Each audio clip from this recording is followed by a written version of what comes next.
Let's start with the current phase of the conflict in Gaza.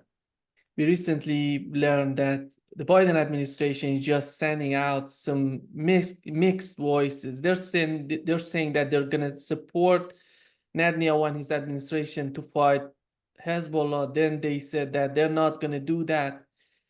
Do you understand what's going on right now in the Middle East between the Biden administration and the Netanyahu administration? Well, I think the Biden administration is in a panic because they've seen the response. And this is from literally a couple of days after October 7th, when Biden flew out and said, basically, Netanyahu, you've got a blank slate. You got a green light to do whatever you want. And Blinken said the same thing. He literally egged them on. When that was the initial response, that set the stage. And so, of course, they took that door opening. And we're seeing, even in the Israeli media now, I think it was yesterday or a day or so ago that the report was that the IDF, the intelligence service of Israel, knew that the attack was coming. They didn't do anything to stop it. So I think this is no longer disputed. This is no longer fringe. This is no longer relegated to brave journalists like Max Blumenthal to research. It's a fact. So what happened then is the Biden administration got itself into a bind. And it's in a bind, and it's still in a bind, and it's destroying Biden's electoral chances. I mean, look at the polls, look at the Democrat voters, and how strongly they feel, how strongly they oppose Biden's policy. And so this is why I think, a couple months ago, your viewers will remember that Senator Chuck Schumer, an extremely powerful person, one of the most powerful people in the U.S. government, he was trying to pull Biden's chestnuts out of the fire and trying to save him by trying to put the whole blame on Netanyahu. If you get rid of this evil right-winger, everything will be fine. They're trying to make it political, desperately trying to make it political without changing the actual policy. And the policy, of course, is now, I think, pretty obvious and pretty evident to most objective observers. The policy is to ethnically cleanse Gaza of Palestinians. And when people find out that, they don't care for it, especially Biden's voters. So they're in a huge bind. They're sending mixed signals. Nobody knows what's going on. Nobody knows what to do about it. You're absolutely right. A couple of days ago, when we reported about it on our show, the administration said to Hezbollah, they sent over what's his name, their envoy. It'll come to me in a second, who himself is a dual citizen Israeli who served in the IDF. That's President Biden's envoy. I mean, if you're interested in diplomacy, it's probably not the person that you send over there to be an honest broker. But nevertheless, as you point out, he said, hey, Hezbollah, the U.S. can't restrain Israel. If they attack you and you fight back, you're on your own. And you guys, if you start to win, we're going to come in on the side of Israel. And then you're right. And then they walked back that statement the next day. Hochstein is his name, is Biden's envoy. So anyway, it's an absolute mess. They're trying to save this administration, and it's not going well. Look at the polls. Yeah. We know that the United States is trying so hard to make some sort of agreements between the Middle Eastern countries with the United States in order to help Israel's position right now. Recently, the United States has offered a defense treaty to Saudi Arabia, and in order to normalize the relationship with Israel. Do you think that the way that you are witnessing the changes that are happening right now in the Middle East, is it possible for the United States to just make some sort of agreements between the Arab countries together with Turkey, and on the other hand, we have Israel? Is that possible to bring them together? I mean, I think the Saudi train has left the station. I think Saudi Arabia has realized and is realizing. Remember, a couple of weeks ago, the Saudis neglected to renew this agreement to only trade oil in dollars, and some people call it the death of the petrodollar. It may not be that, but it's certainly close to a death knell. I do think that the Saudi train has left the station. And like a lot of the other countries that have been dependent on the dollar as reserve currency of the world, they feared the unknown. They feared what might happen if there's this great tectonic shift in how the world does business. And ironically, because of U.S. policies, they pushed everyone into a corner and to where you see now BRICS getting together and looking for an alternative currency. You're seeing the Saudis doing oil business in yuan. You're seeing an increase in the rise of alternative currencies, agreements between Russia and China, Russia and Iran to use other currencies beyond the dollar. So the U.S. has undermined its own legitimacy. It's an own goal. You know, they've undermined their influence throughout the world through their blind obedience, I would say, to Israel. And the ultimate irony, as you suggest in your question, is that it actually hurts Israel more than anything else, because nobody wants to make a deal with Israel. Israel's an international pariah because of its behavior, and the U.S. has been its chief enabler. Instead of acting like, you know, a responsible, I've used the analogy before, Israel's in a bar, it's had a couple too many drinks. In comes the U.S. and walks in and says, hey guys, you've had a little bit too much. Let me take you home. Instead, the U.S. walks in and says, hey, let's do some shots together. You know, we're doing Israel no favors at all with this policy. Yeah. And when it comes to the attitude of Turkey, how do you find this country right now? We know that they are asking to join BRICS. This is important when it comes to NATO and what's going on within NATO. And recently they said that if NATO wants to fight Russia, we're not going to be part of this. These are two huge moves on the part of Turkey. And can we say that what's going on in Gaza is part of these new policies on the part of Turkey? Yeah, but they also said that they would stop doing any trade whatsoever with Israel, and their trade is actually up. It's increased in the past month from what it was. So, you know, Turkey's Turkey. They talk out of both sides of their mouth. Erdogan is a smooth dealer, but I think, unfortunately, the fact that he goes back on so many of his strong statements, he says one thing to his constituents. That's not unlike American politicians, probably politicians throughout the world. He says one thing to his base, and then his actions are something very different. So I think people eventually stop trusting him. Although Turkey is a major player in the region, a major player in the world, you know, second largest army in NATO. It's a force to be reckoned with, absolutely. But sending a clear and consistent signal, they're not really known for that. And shifting the gear to the conflict in Ukraine, which is getting more and more significant, these escalations that are happening right now. We had recently the Ukrainian attack on civilians in Sevastopol, and you see the reaction coming from the Biden administration. You see nothing coming out, even condemning what's going on and what Ukrainians were doing with American weapons. And oh, sorry, go ahead. I'm sorry. now go ahead. I just want to know, what's your take on this behavior on the part of the on the part of the Biden administration? I was going to say the reaction is astonishing. You know, Miller, who is the State Department spokesperson, who like most State Department spokespeople, is really not suited for the job. He's one of the most unlikable. Of course, I abhor violence, but someone says he has a punchable face. Certainly, he has a bad reputation as a bad liar. But what did he say yesterday? I mean, I saw the picture of one of the young girls who were killed, little baby girl on the beach with the parents having a nice time, and she gets blown up or even worse, sliced up with these horrible, horrific weapons. And the State Department reaction is not, you know, this is terrible, this is all. They just said, hey, Ukraine has the right to defend itself. The exact same thing they say when Israel slaughters 37,000 civilians. Well, they got a right to defend themselves. Well, yeah, it's probably true. That doesn't mean you can slaughter innocent people who are not even part of the fight. You know, I mean, in the famous speech that George Galloway said before Congress in 2007 about the Iraqis, they were killed simply because they were Iraqis, and they were killed before they even knew they were Iraqis. And that could go for so many Palestinians and now so many residents of Crimea, and that may well increase in Crimea in the near future. Yeah.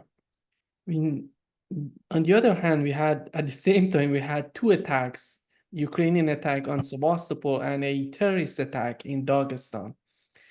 And do you understand what's going on with these terrorist attacks, mostly Muslims, these far-right radical Muslims who are, nobody knows who's behind it, or everybody knows who's behind the scene.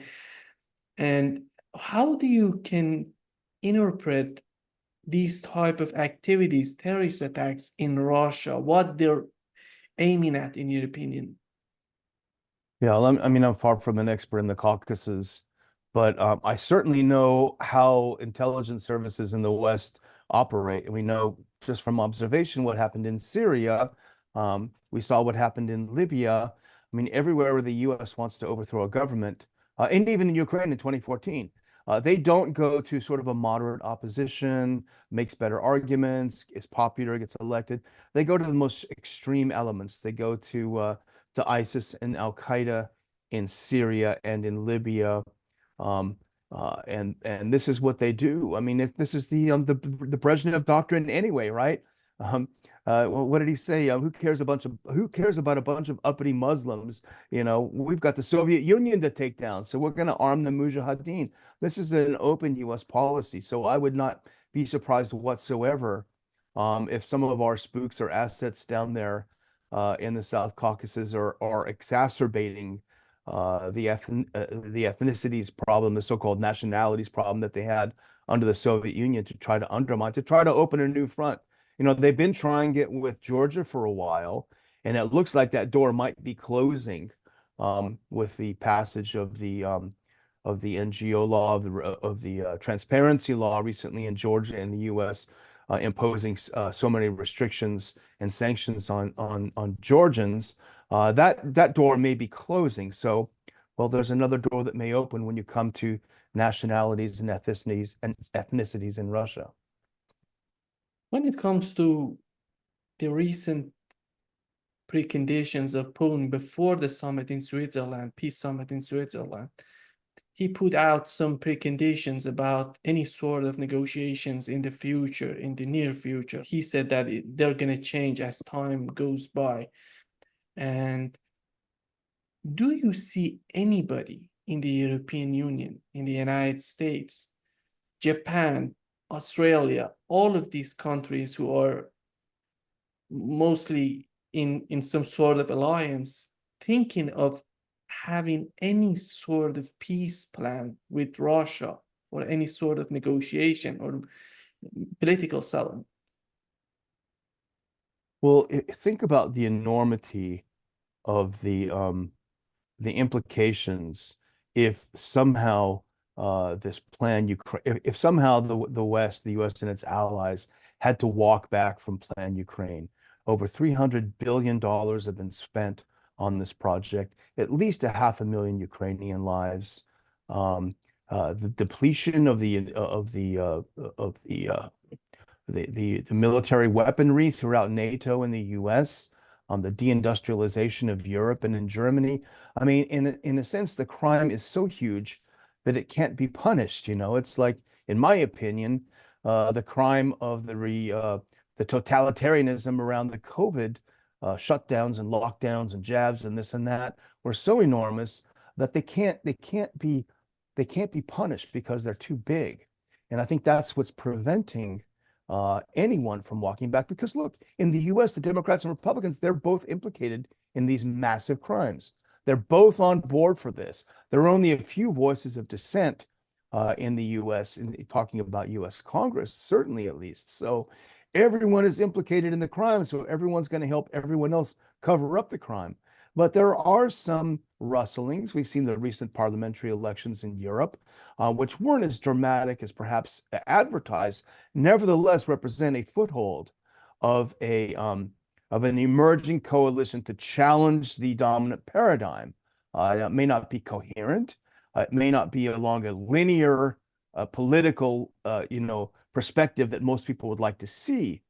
But, for example, when you start hearing about the Reform Party in the UK talking to the Workers' Party in the UK, Farage talking to Galloway about areas where they might have some agreement, In fact, I talked to my good friend Ambassador Peter Ford in the UK, and he said that he's working with Galloway now, and that they've been talking to the Reform Party about areas of agreement. These are very, very positive signs. So my hope is that this nightmare that's descended upon us since 22 will somehow be overtaken by events, and that may happen at the ballot box if they allow that to happen at the ballot box. How we can understand the changes that are happening right now in the European Union? In the recent election, people were talking, were communicating with their leaders that they're not happy with the current situation of their policy in Ukraine and domestic policy. But at the end of the day, we see that you see Fico, who is left wing, you see Orban is the right wing, but both of them are popular right now. It seems that it has nothing to do with left wing and right wing. It has everything to do with the policies that the people, the public opinion wants. Yeah, the emerging populism. And I don't have it in front of me now, but she reminded me that I read a really interesting article a few days ago, talking about the myth of the emergence of the far right. And I forget what publication it was in, but it was very astute because it essentially looked at the policies of the so-called far right parties in Europe, and essentially they're identical to what the mainstream conservative policies were, like 10 years ago or something. So I think this is a scare tactic. They're trying to terrify um, uh, Europeans and Central Europeans about the rise of the far right. I mean, are these people, are the far right waving swastikas and calling for the return of all that's bad stuff? Well, actually, no, that's our allies in Ukraine that are doing that. Those are the good guys. Those are the Democrats, So the so-called far right, is concerned about the excessive spending on the war, are concerned about open borders and the cost of open borders, concerned about deindustrialization, concerned about an aggressive foreign policy, about a NATO that's increasingly expansionist. I mean, these are sort of basic parts of the debate not that long ago. I mean, I'm getting up there in years, I suppose, but I'm not so old that I don't remember how this was kind of the moderate view. But you see the so-called moderate right parties, the European People's Party grouping in the European Parliament, have moved so far to the left that the normal right now looks like the far right. Recently, Macron, it seems that he tries to communicate with Russian, and he says that the Putin administration is not willing to communicate with him and his administration. And when it comes to Europe and the current leaders of Europe in Germany, in France, these are two important countries, in the United Kingdom, how, in your opinion, how does Russia see these countries these days? And how Russia, considering what's going on politically in the European Union? Yeah, I mean, I think, Russian President Vladimir Putin for the longest time called these countries partners. And I think probably part of him would still like to consider them partners. That's what he wanted. But he's met with nothing but scorn, particularly after he was, this would be controversial, perhaps not among your astute viewers, but basically forced into the special military operation in 22. He offered a way out in late 21. He said, here's a new architecture for European security on the table. Let's discuss it. Let's meet. Let's talk about it. Let's try to avoid conflict. And he was laughed out of the room, virtually speaking, not in physical presence. And so the military operation came forward. And I think he would have liked more than anything to consider them partners in this, but he can't anymore. And that's why, I mean, everyone laughs at Macron. I mean, there was, the great Russian spoofers called up David Cameron yesterday. You probably saw it, and he thought he was talking to Poroshenko, and here he was trashing Macron throughout the phone call. What a buffoon he is, and what a moron he is. And it turns out that he's talking to I mean, the guy is obviously losing it, and I think you can see it reflected in the polls and in the rise of what was once called the extreme right, the Rassemblement, in France. You see the rise of Le Pen, which I never thought I would see in my life. Now it's a much more moderate Le Pen than we saw 10 years ago, and certainly a very different Le Pen from her father. Nevertheless, it's a response to Macron's seeming, I don't know what it is. I mean, he's off his meds or something. Here he loses in Europe and says, "Oh yeah, well I'm going to call elections here." You're like the most unpopular person in the world. How long Russia would continue with these preconditions, and and is there any sort of understanding in the West that as time goes by, these conditions can be much more in favor of Russia, not in favor of Ukraine? Or they're thinking that the war in Ukraine was lost, that doesn't matter how much Ukraine would lose in this conflict, and let's go to the end, to the last Ukrainian. Yeah, the Lindsey Graham method. Good old Lindsey. I mean, I think the opposition, certainly the opposition to the preconditions set out by Putin probably mostly come from his own people, who are far more radical than he is. They're furious. From what I can tell, a lot of them are furious that he hasn't responded to the attack in Sevastopol, that he's not shooting down, these Reaper drones that are doing all the targeting. They're angry that he's so moderate, and these preconditions were very generous and very moderate. And I forget who it was in the Russian government. Maybe it was Medvedev, but it's probably someone less radical than him even, who said, "Okay, well, this is our last offer. Our next offer will be terms of surrender." So I think that's what they put something very moderate on the table on the eve of this crazy Swiss peace meeting. I'm sad because I've always been partial to the Swiss. I'm quite sad to see them lowering themselves to be involved in such a farce. But nevertheless, on the eve of this meeting, he offers this with an entirely reasonable starting point. Doesn't include Odessa. It doesn't include, historic parts of historic Russia. And he throws it out there, and he again laughed out of the room, virtually speaking. So, I think it's in a way he's opening the door for what may come next. Yeah. How did you find the recent visit of Putin to North Korea? There are a lot of talks in the West. They're talking about she was not happy with this visit, and there are some disagreements between Russia and China on this visit and what's going on between Russia and North Korea.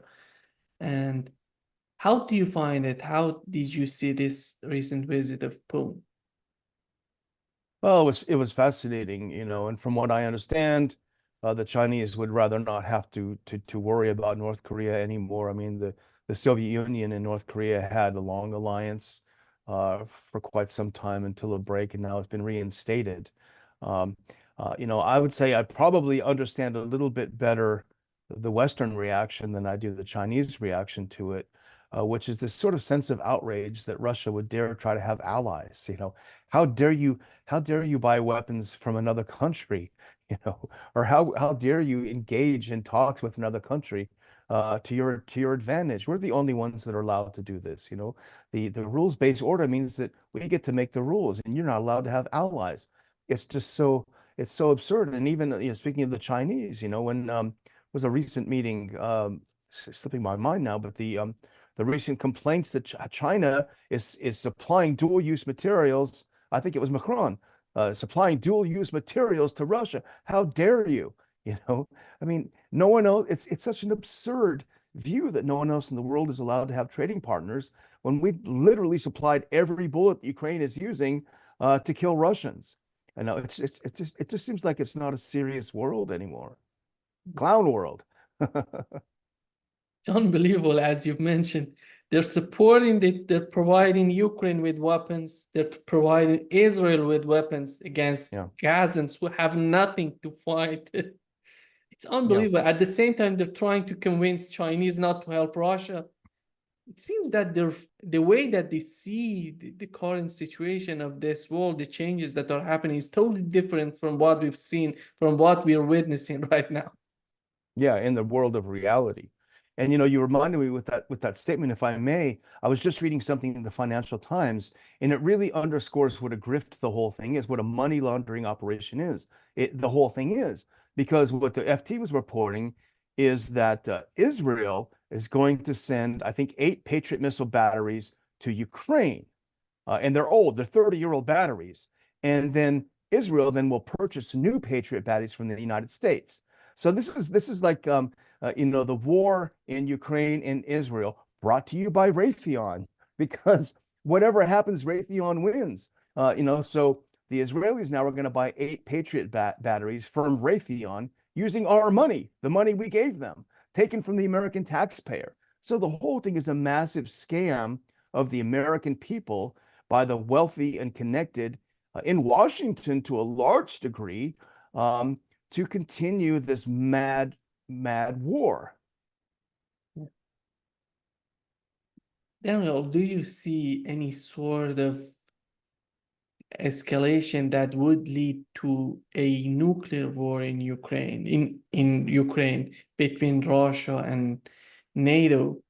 Because recently we've learned that they're gonna use the air bases in Poland, in Romania, especially in Romania, to put these F-16s there and in order to attack Russia. How is it going right now in this conflict, in your opinion? Well, I'm far from a weapons expert, but from what I've seen and understand, I've seen a few clips of them using these Fab 3000s, and with something like that, I think they're having some slight targeting problems, but with something like that, I don't see how you need a nuclear weapon. I mean, those things are absolutely devastating. So if it comes to it, and NATO continues to ignore Russia's warning to not use Poland and Romania as launch fields for these F-16s, and they decide to follow through with their threats/promises and take out a couple of these airfields, at least to me, in my layman's view, they wouldn't need nuclear weapons. A couple of these fabs well placed, and those airfields are toast. And in fact, yesterday, I think it was, there was a massive Russian bombing in Western Ukraine where they took out, I think, 3 or 4 airfields that were designated for the F-16s when they arrived. So they've showed their capability of striking deep into the western part of Ukraine and taking out airfields. So I think if it came to it, and if F-16s started taking off out of Romania and bombing Russians in Russia, I don't. It would be a massive escalation, but I wouldn't put it past them at all. And in fact, the U.S. would do the same thing, would take out the airfields where they came from. And how about the situation of Poland together with Lithuania, Latvia, Estonia? They're talking about putting a defensive line in Poland. Do you think politically what they're seeking for, and what's the reason behind this type of mindset on their part? Because we haven't seen anything coming from Russia threatening Poland or Lithuania so far. No, and on the contrary, what interest would they have? How would they hold? What would they do with Poland? They've already the biggest country with the most resources in the world. Why would they want to inherit a country whose economy is not in great shape, with basically a mass population that hates their guts? I mean, who would want that? What is in it for them? That's the strange thing about Western analysts, foreign policy analysts. They can never put themselves in the shoes of someone else. They always have these like preconceived notions, this pre-programming, and no matter what the input is, it's always the same output because they're pre-programmed a certain way. But if they could stop for a second and think, okay, well, what's in it for Putin? But if you even ask that question, they say, well, he's crazy. Well, for a crazy person, he certainly demonstrated a lot of very serious constraint and planning and carefulness. Usually crazy people do crazy things. But on the contrary, I think with his behavior, so what would he have to do? What would he want with Poland? Now, Estonia and Latvia to a degree are different, because there are a lot of ethnic Russians and there are a lot of Russian passport holders in Lithuania, I mean in Latvia and Estonia. But that is a whole separate issue that I don't believe Russia wants to settle militarily. Unless, for example, if a pogrom starts, if they start going Netanyahu on the ethnic Russians in Latvia, maybe you could see some kind of escalation. But as things stand right now, why would he open that can of worms right now when he's got enough on his plate? Yeah. Many people are arguing right now that the situation in Taiwan is much more dangerous than what we've been witnessing in Ukraine, because there is no capacity of having a conventional war in Taiwan. And if something happens between the United States and China, it can go easily to a nuclear war. How do you find this concept, and how dangerous is this conflict right now in Taiwan? It's extremely dangerous. And again, the question is to what benefit? How does it benefit the United States to use Taiwan as its Asian Ukraine to take out China? I mean, that's the thing that I don't understand about our foreign policy. You know, even though I thought it was completely overblown, in retrospect, the Cold War, at least there were opposing ideologies, opposing worldviews that we were taught were hostile to each other and would fight each other to the death. This doesn't exist anymore.